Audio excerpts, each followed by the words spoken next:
మరి పెద్దలు అన్నారు, 4 గోడల మధ్యలో మరి విద్యార్థుల భవిష్యత్తు తీర్చిదిద్దబడుతుంది. కాబట్టి నేడు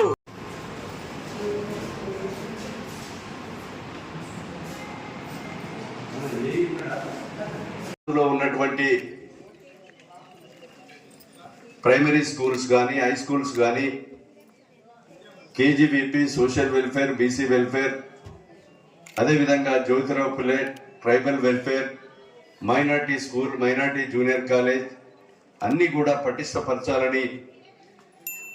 ఈరోజు చదువుతున్నటువంటి విద్యార్థులను రాబోయే తరానికి మంచి విద్యావంతులుగా చేసి వాళ్ళ గోల్ రీచ్ అయ్యే విధంగా ఎలాంటి లోటు లేకుండా చేయాలనేటువంటి ఒక ముఖ్య ఉద్దేశంతో ఈ రాష్ట్రంలో సుమారు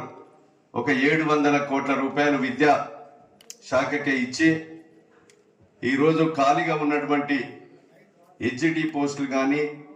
స్కూల్ అసిస్టెంట్స్ కానీ, పీఈటీ కానీ, అదేవిధంగా హిందీ పండిట్, తెలుగు పండిట్ పోస్టులకు కానీ డిఎస్సి ఏర్పాటు చేసి ఖాళీలను నింపి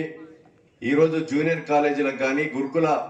పాఠశాలలో చదువుతున్నటువంటి ఖాళీలను నింపి ఈరోజు విద్యాశాఖలో ఎలాంటి లోటు లేకుండా చేయాలనేటువంటి ముఖ్య ఉద్దేశం గౌరవ శ్రీ ముఖ్యమంత్రి రేవంత్ రెడ్డి గారిదని మీకు ఈ సందర్భంగా తెలియజేస్తా ఉన్నా. కనుక సోదరులారా, మీరు ఒకటి చూడండి, గత 10-20 సంవత్సరాల నుంచి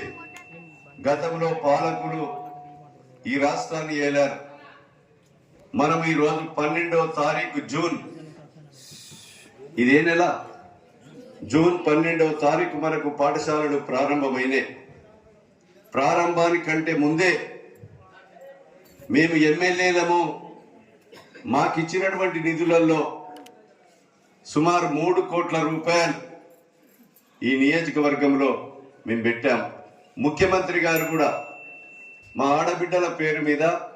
విద్యా కమిటీలు ఏర్పాటు చేసి వాష్రూమ్స్ లేకున్నా, ఫ్లోరింగ్ లేకున్నా, డోర్స్ లేకున్నా, విండోస్ లేకున్నా